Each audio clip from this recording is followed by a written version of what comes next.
Alright.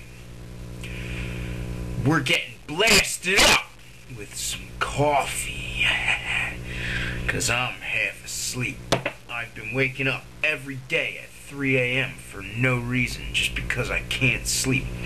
That, and I'm excited to take my pills for the day. Alright.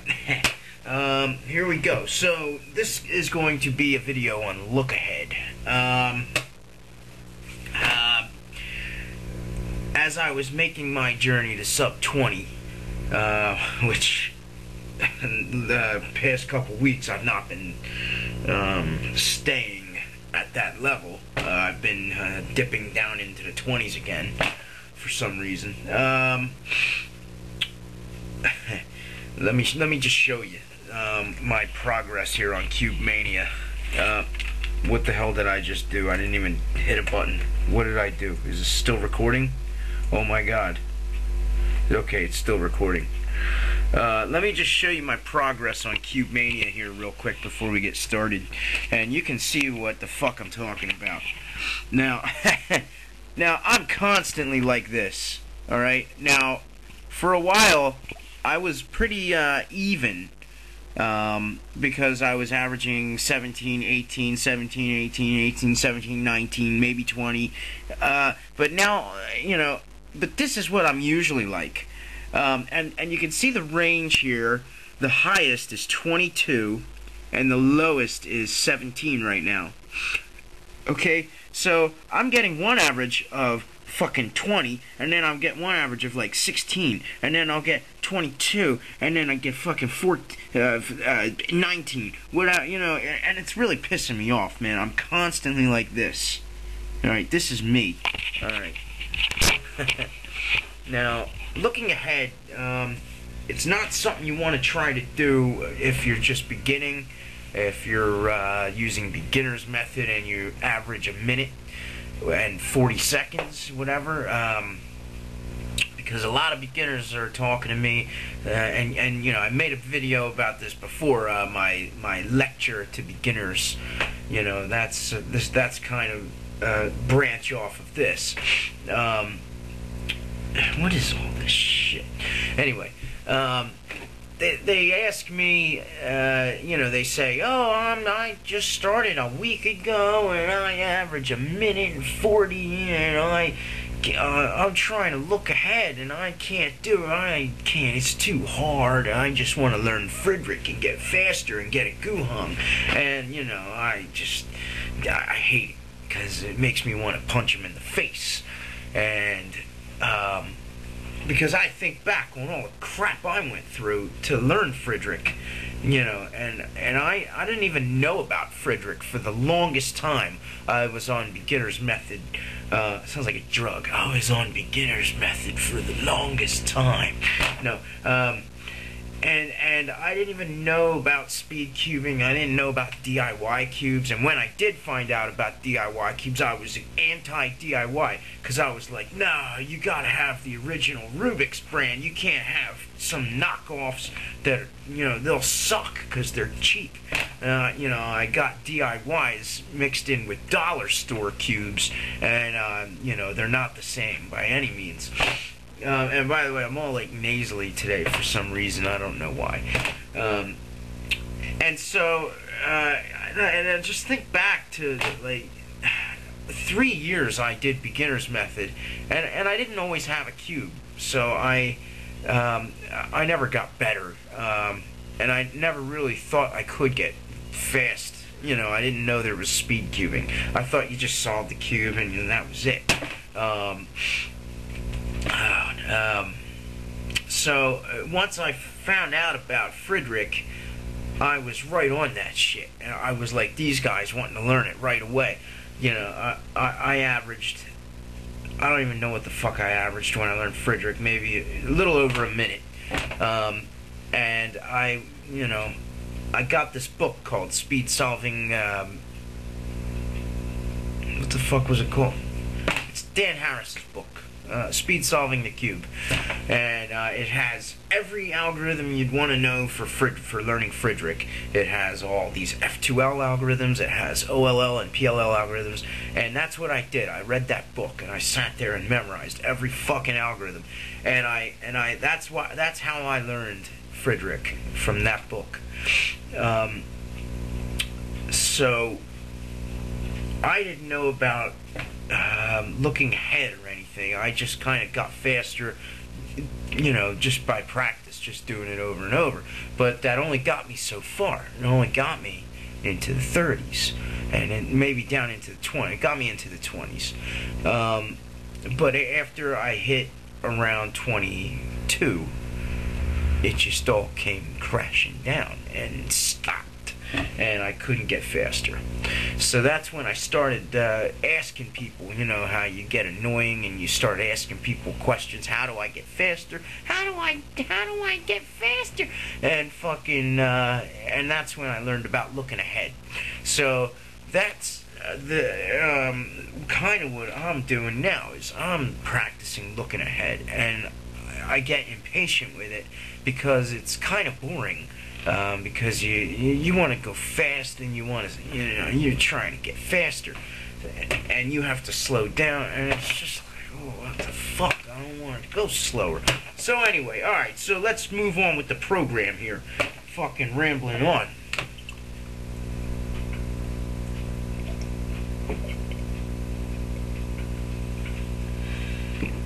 Alright, now, looking a fucking head. Let's do this shit.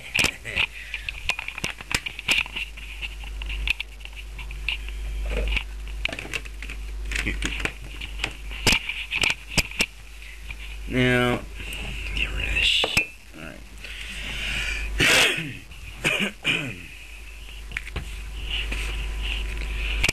I guess first of all we need a scrambled cube.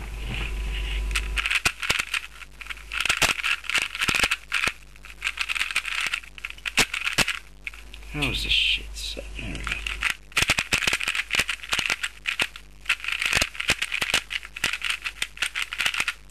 Alright.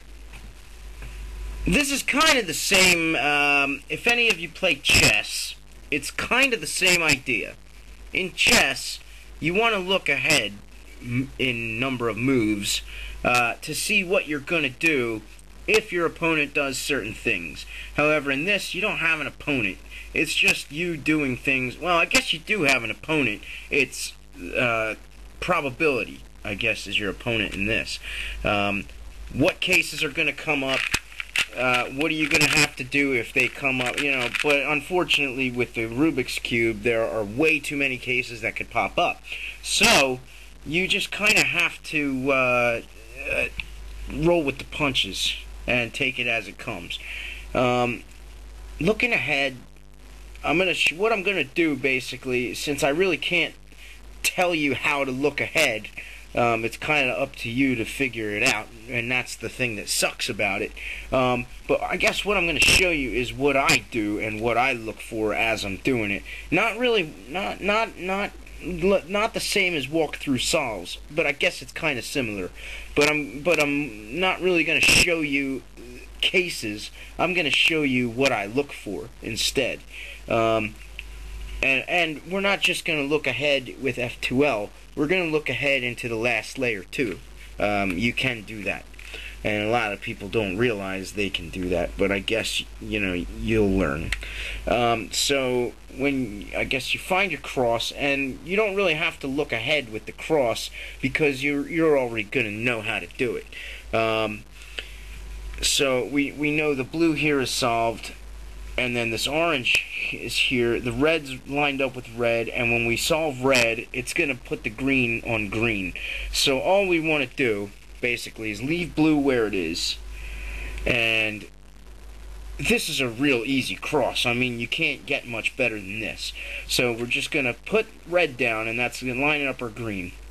We're going to move this out of the way over to orange. But before we do that, we're going to notice this. I mean, it's right there. This is the green and red pair, in case you can't tell with my bad shit camera lighting. This is the green and red pair. And what I do, now this is my weakest point here, is looking for the first pair. I always suck at finding the first pair, no matter what, unless it's right in front of me. And this is pretty much as right in front of you as you can get. So, what I do is I take note of the corner, if there's any corners around. I notice the corner, and I kind of just keep in mind where that corner is.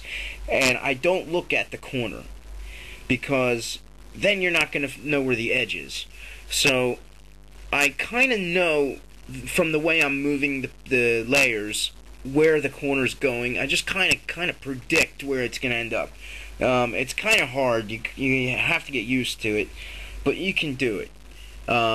So before I move the green down, I'm going to move this orange over so I can solve that. But I'm going to know that this corner is going to go back there. So it's going to be right here. And then this is going to come up here because I'm going to solve green. Okay, but if you don't have an edge right there to start with, that's why you want to remember where your corner is, so you can look for the edge, and then you'll know where your corner is once you find your edge. Alright, so I'm going to move this over, okay, and then I'm going to solve my green, and that edge is coming up here, and now my corner is going to be down here, so I know what case this is going to be right away. I'm going to know that I can just, instead of doing the whole R2, I can move this over as I do my R2, see, because these are going to match up, because I just know, alright, and then I can put them right in, but before I put them in, I really need to find another pair, and I see this over here, this green corner, and I know that's green and orange because, you know, this is the green and red. So I want to look for my green and orange edge, and I'm going to know right away that it's this one because all these other edges are used or yellow, okay? So you're going to know where your pair is right here. These are the green and orange pieces, okay, right here and right here. So as I solve my green and red pair, I'm going to know that the edge that I need is back here, and the corner is going to end up right on top of it. Okay, so now we have those two pieces back here, and I already know what case it is because I see that these are green, and so I know that these oranges are matched up. So I know how to pair this up. I'm going to start doing this. Alright, and they're going to be paired up back here. But I need to find another pair before I end up solving this pair and I don't have shit. Alright, and I see my next pair right here. There's blue and orange, and the blue and orange corner. This is a pretty easy situation now. It's not always this easy. And finding the last pair is always the easiest pair because there's nothing left. So I'm going to go ahead and I'm going to solve the green and orange in the back. But I've got to take note of where these pieces end up, and they're right here and here. All right, so I know what case it is automatically because I know, because I looked. So I'm going to solve these, and then you know, this is real easy. This blue and red, so solve that. But hang on. Oh shit. Wait. Yeah, no, that wasn't it. Hang on. It was this, okay. I had this case for blue and red. But before I solve it, or actually while I'm solving this, I want to kind of watch. You got to know your F2L cases to look ahead. If you don't have these cases mastered, you know, all the way, then you're not going to be able to look ahead because you're going to be trying to think of how to do the case. You just have to know how to do it. Alright, you have to know your case. So while I'm doing this case, I'm going to be watching my yellows, so I see what kind of OLL I'm going to have. And I can see it's going to be an L OLL because I'm moving this layer, and it's not going to be one edge oriented because you can't have parity. So I know it's going to be an L. Okay, so it's going to be one of the L's, and I just have to look and see which one it is. And as I'm doing this, oh shit, I can't do algorithms slow. Oh, fuck, I fucked up. Hang on. Fuck. Oh, wait, okay. And as I'm doing... Oh, shit. Yeah, no. Yeah, okay. as I'm doing that, you kind of watch the sides, and I can't do algorithms slow. I have to do them fast, otherwise my muscle memory doesn't kick in, and I don't know what's happening. But this was the last move I made. So, as I'm doing the last move of the algorithms, you just kind of want to take note of what's happening around the sides, and I see this bar here, so I know right away this is a G-perm. I know the headlights are going to be back here, and so I know that all I have to do is my G-perm, and we're done. Do a couple more.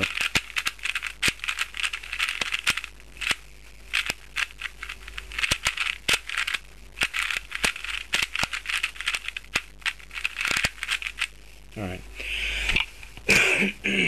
Now, the cross. Oh, look, here, see, we have a pair right here. That's sexy. That's sexy. I like that when we have pairs. Two pieces in relation to each other.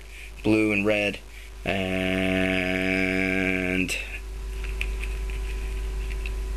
orange and green are in an easy situation. Alright, if you have two cross edges switched like this, but if they're not flipped incorrectly, if they're both with white on the bottom, that's hard. You want them to be switched and flipped so you have an easy situation, and I'll show you how that's easy. Alright, so these two are easy because all we have to do is just put blue down and red down right where they are. Alright, then we just come over here with this and we do bam, and they're switched and flipped. And then now all we have to do is our D move to align this. But I see this blue and orange corner and I don't see shit for an edge, so I don't know where the fuck it is. I have to know that it's this one because that's the only orange edge that it can be. Alright, so I'm going to align my cross. I'm going to bring this edge out and see that's the right one. So now that I know I can just pair these up and continue on my way, I've got to start looking for another pair. Now this could be it right here, this green and orange. But I don't know if this is yellow or white yet. So I'm just going to go ahead and turn the cube so I can solve this pair in the back and I can see this. It's the one I need, of course. So I'm going to move this, solve that, and now I'm going to go ahead and continue pairing those up, and I see these two. Okay, so as I solve these two, I know what case I'm going to have. This edge is going to flip behind the corner, and red is going to be matched up with the red center, so I know what case I'm going to have automatically. It's going to be easy. So I'm going to solve this, and now I'm just automatically just going to come over here, and I'm going to start looking for my last pair, and I see this edge here. I don't see the corner, but I think it's, yeah, it's solved. So this is going to be an easy case. So I'm going to do this case, and now the edge is back here. All I have to do is that beginner's method algorithm, so they're paired up in the back, and I solve it. Now I see, but before I get into that, I was here. I know I'm going to have a cross because it's not going to just, well, I guess it could turn into, no, it won't turn into an L because this is here, and this is not going to go away. So it's going to be a cross case. It's going to be one of the 7 2-look OLL cases, and it's this one here. And now as I'm going, I'm watching. I saw that block. So it's going to be either an A perm or a V perm. And I can see that this is green here, and this is green here. So that means they're both the same, so it's going to be an A perm. And I have to take note that they're opposite of this part of the block on the right. Now, if they're opposite this color, it's a clockwise A perm. If they're opposite this color, it's counterclockwise. So I'm just going to do a clockwise A perm, and then just fix the last layer.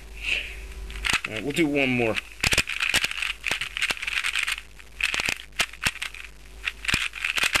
Now the hard thing is trying to do this all fast, because it's fucking hard. That's why. It's just is.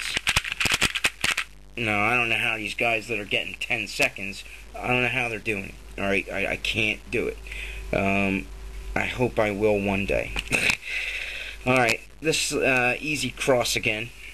Our red's here. Everything's right here. Everything's right here. Red's here. It needs to go back there. Orange just goes straight down.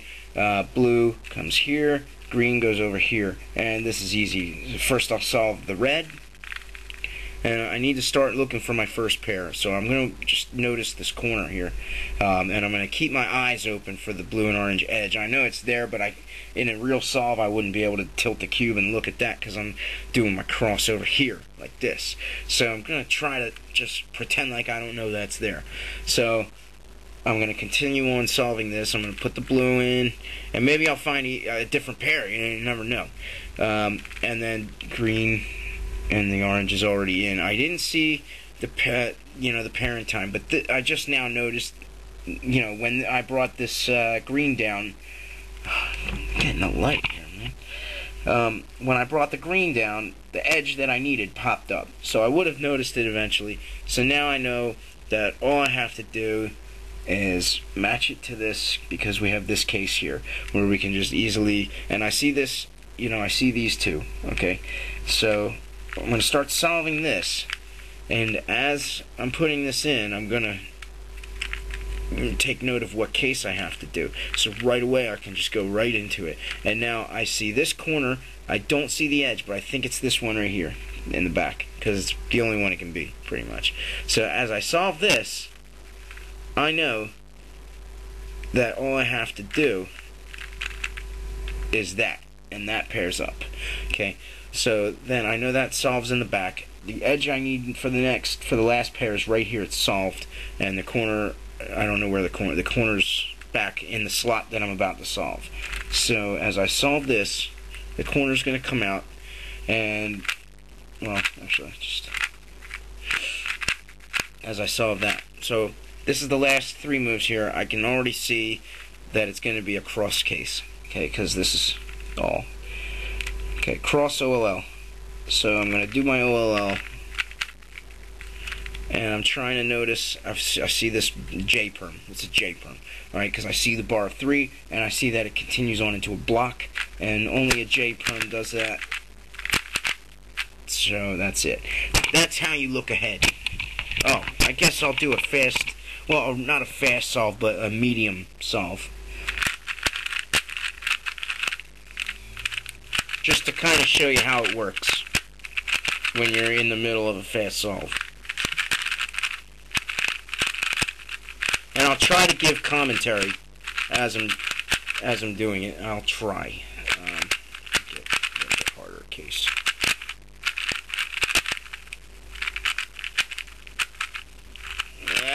Okay. It's too many cross pieces. I don't like getting easy cross cases for myself. I like to give myself, harder crosses to practice. Okay, so I'm looking at my cross situation. I know I'm just gonna pop the green up. I'm gonna scoop my orange back. Blue's there, I can solve that, and reds here are gonna, I'm gonna solve that when I solve green. Okay. So red, green, orange, blue. So it's fairly easy. But I don't want to solve my blue yet until I move my orange back, because otherwise when I move the orange, the blue's going to move where red's supposed to go. Okay? So here I go. This is just going to be a medium kind of slow, fast solve.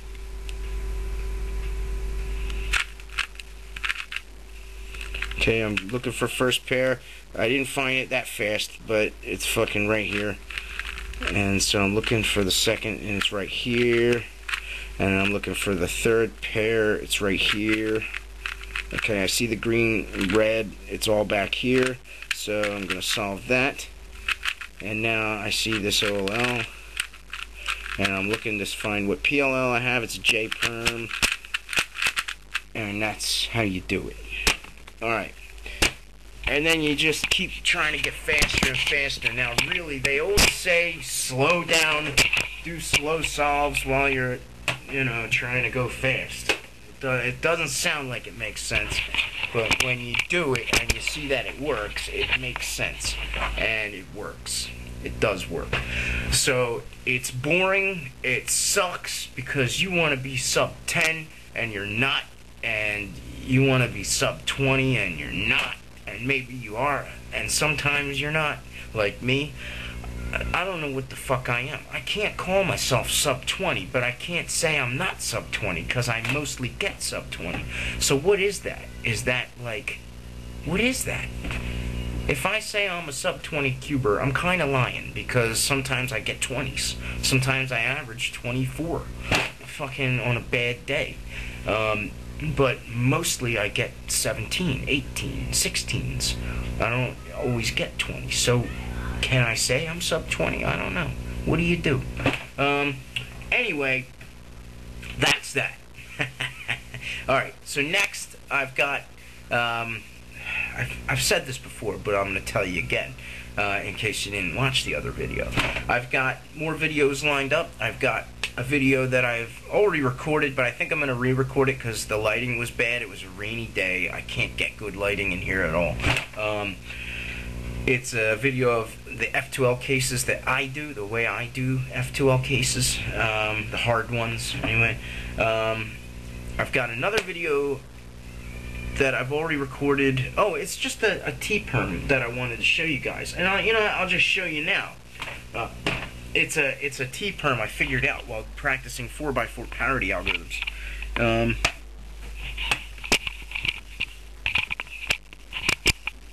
It's pretty cool, but I don't know if I'd use it in an actual speed solve, but it is pretty cool to know.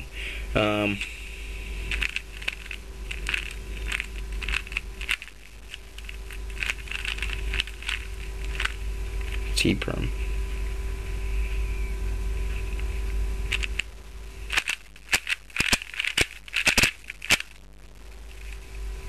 It's kind of hard to do fast the way I'm sitting because I've got my arms stretched out to come around the camera. But once again, I'll show you.